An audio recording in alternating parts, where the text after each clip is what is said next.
Now welcome to another lightning response video where I'm just going to try and do some more or less rapid fire responses to a few questions this time.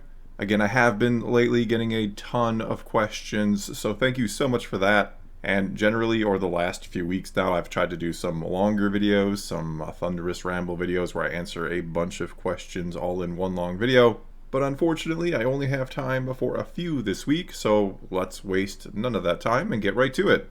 Our first question then comes to us from Wraith, who asked, "Hey Thor, do you think the Acolyte really needed to be a Star Wars story? Do you think the Acolyte may have been better received if it just hadn't been called Star Wars? If it wasn't set in the Star Wars galaxy and was set in a fantasy setting where there were a group of knights who come to investigate a coven of witches? Swords instead of lightsabers, magic instead of the Force, sailing ships instead of spaceships, elves, dwarves, gnomes, and orcs instead of aliens, and pretty much everything else could have been the same.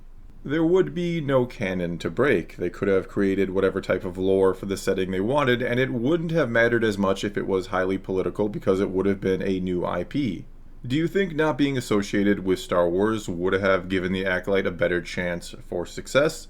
Or do you think that there are too many problems with writing, characterization, pacing, etc., that it still would have been poorly received?" I actually think if everything is more or less the same, that it would be received far worse, actually, in some respects, because a lot of people just wouldn't care, they wouldn't watch it, and it wouldn't matter to them. But if you were actually trying to be very critical of the show, you would think it was actually a worse show if you just kind of inserted it elsewhere, again, as is. And I think you've actually here brought up a problem maybe no one has talked about or even realized necessarily, and I didn't really even think about it until right now, but the entire show is kind of predicated on you knowing Star Wars. It doesn't work if you don't know Star Wars. Now, what do I mean by that? Well, the whole mystery right now is, who is the Master, right? Is this the Sith in the shadows, or is this not the Sith, or what?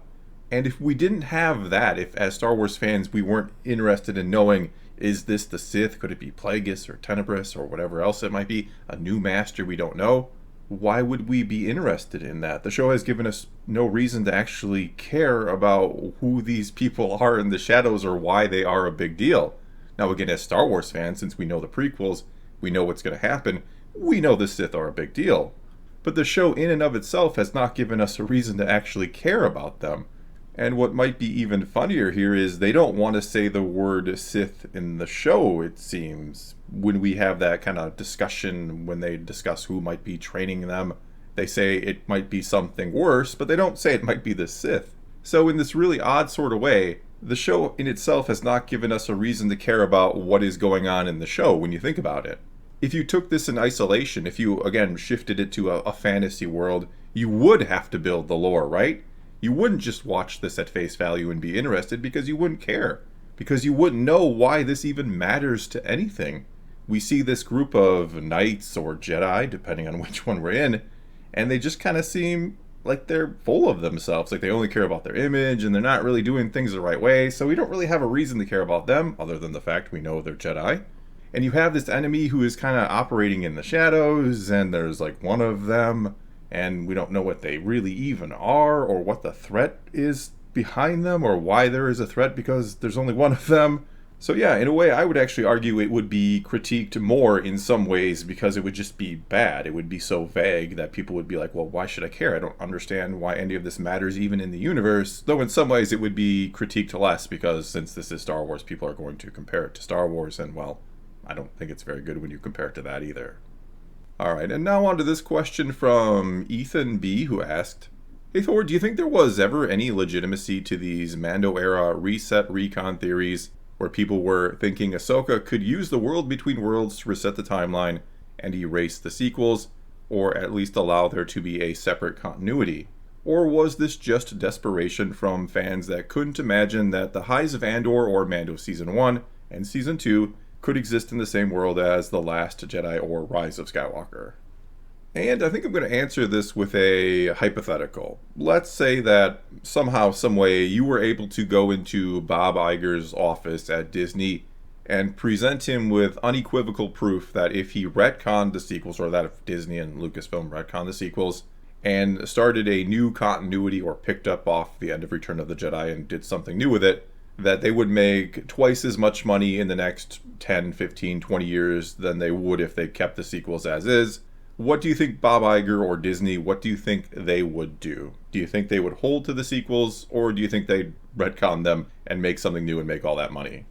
Basically, what I'm saying here is that I don't know if that discussion has ever been had within Disney and Lucasfilm, if they have ever seriously talked about retconning the sequels, but it wouldn't surprise me if they had.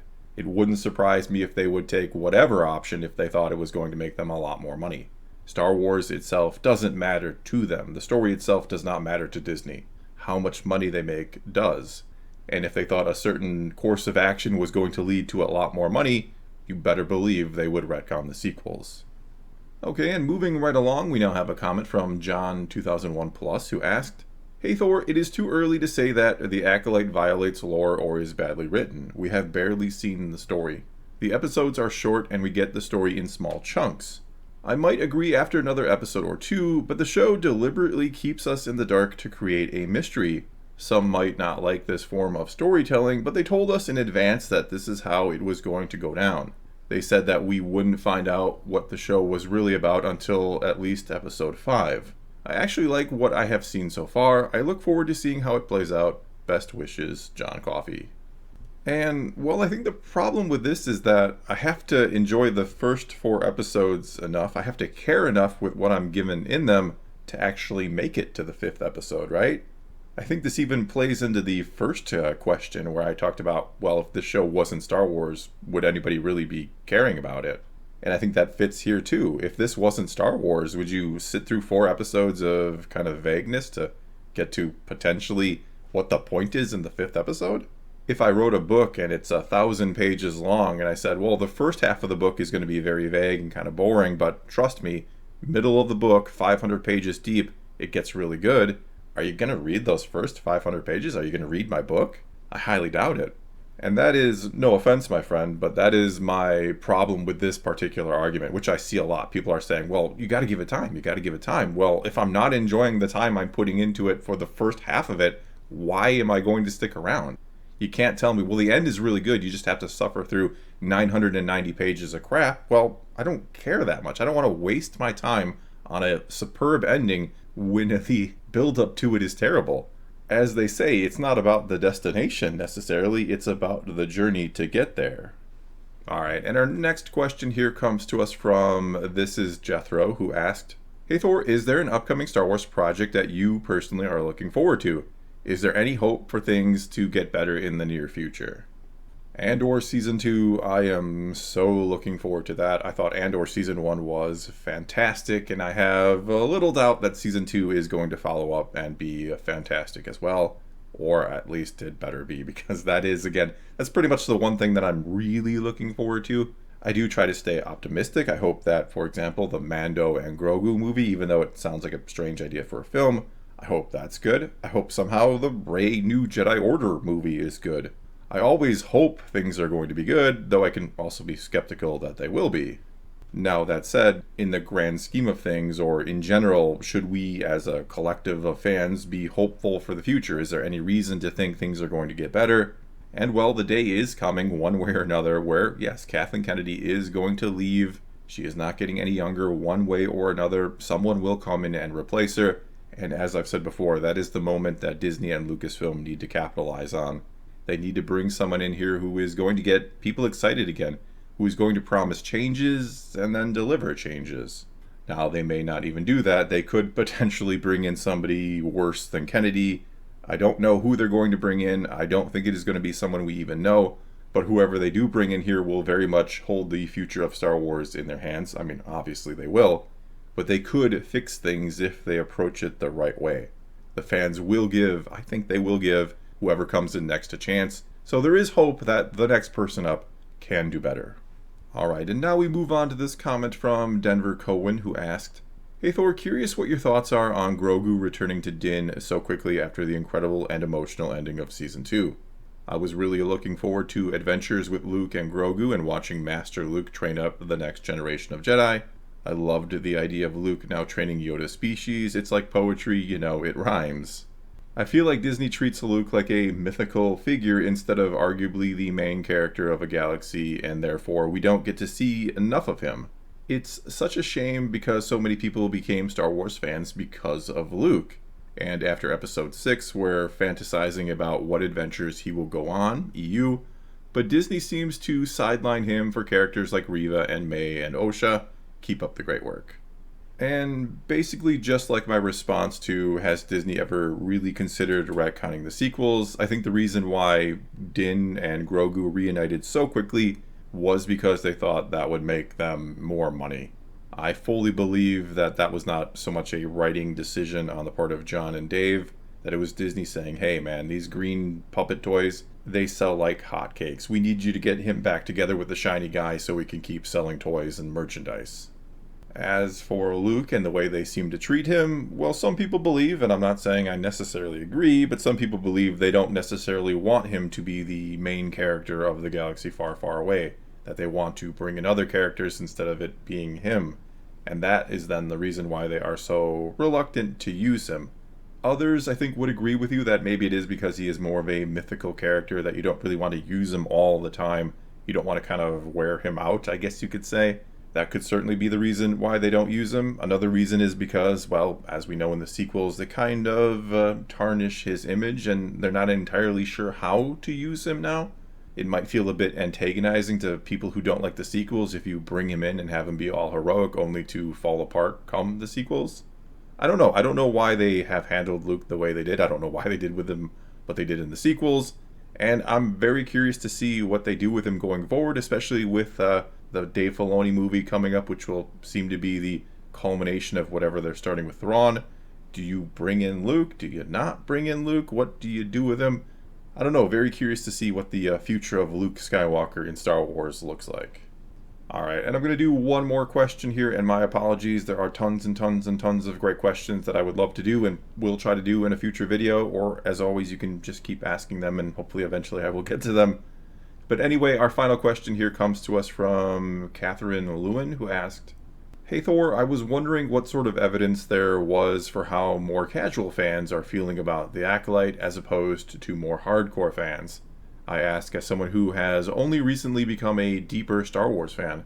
I always watched the movies growing up, but no more than that, and actually started to dive in more deeply as an adult after watching the Disney Plus shows, as I wanted to understand the background of Mandalore and Bo-Katan, and then to be prepared for watching Ahsoka. Ironically, the more I watched of Clone Wars, Rebels, etc., the more flawed I found the Disney Plus shows and ended up liking them less. Good job, Disney. Do you think this could be the experience for other people as well, that Disney brings them into Star Wars but then ends up losing them as Disney Star Wars fans with the poor quality? And I would say the best way to kind of gauge the casual fan's reaction, or even the more normie who doesn't really consider themselves a fan per se, they like Star Wars but really don't get into it all that much beyond just kind of watching it every now and then. I think the best way to do that is to look at the numbers that we do get from certain sites that monitor streaming numbers, like Parrot Analytics, the Nielsen ratings, things like that. There are a couple others that do it as well. I think that's the best way to kind of gauge just how much interest there actually is in the show, just beyond the hardcore fans who are either going to automatically watch it or not watch it because how unhappy they've been. And to kind of go along with what you're saying here, I've seen something similar. I've had plenty of friends and family who really got into Star Wars during The Mandalorian, like the first season of The Mandalorian. They really, really enjoyed it, and they were asking me, like, okay, like what's the deal with Mandalorians? Why don't they take off their helmets? And why did they do this? Just wanted to know everything and anything about the lore. We're really getting excited about it. We're excited for Season 2, Book of Boba Fett. And as of recently, after the shows themselves haven't been particularly good, I don't really get questions from them anymore. A lot of people I know personally, and it's anecdotal, it doesn't mean anything in the grand scheme of things necessarily, but anecdotally, as someone who, of course, is a big Star Wars fan, so people are naturally in my life going to gravitate towards me to talk about Star Wars if they want to talk about it. But I have seen a steady decline in the interest from people I know, to the point where many are like, hey, is there another Star Wars show coming soon? And I'm like, well, there's one right now, or there's one that just came out. And they're like, oh yeah, I kind of heard something about that. And then they don't really even seem all that interested in watching it anyway. So, yeah, I mean, from my personal experience, from my point of view, as someone who obviously talks Star Wars in my daily life with the people I know and who reads a lot of comments from people who watch my videos and articles and people who don't watch my videos who are on the other side of the spectrum, you could say, when it comes to what they like about Star Wars, I would say there is a general decline in the interest of it, and that is in large part because what Disney has put out there just hasn't been that good. It hasn't been that captivating. Basically, a lot of the shows they put out there are average at best, and when you keep cranking out average show after average show, well, the more casual fan or the more normie, they're going to watch a couple and say, why am I watching this? It's not very good. They have no true vestment in Star Wars itself, perhaps, and then you lose them. They're not coming back unless they happen to hear something is really, really good. But if the fans themselves aren't saying things are really good, they don't have much of a reason to even check it out then. But with that, I think it's going to be all I got for you this time. Now it is your turn. Take to the comments below and tell me what you think about anything or everything I had to say here. Do you agree? Do you disagree? What might the case be? Or, of course, you can always ask a question for a future lightning response video. Just leave a comment below, start it with "Hey Thor," and then ask away. But whatever you choose to do, leave a comment below. Let's talk some Star Wars. And until next time, thanks for watching.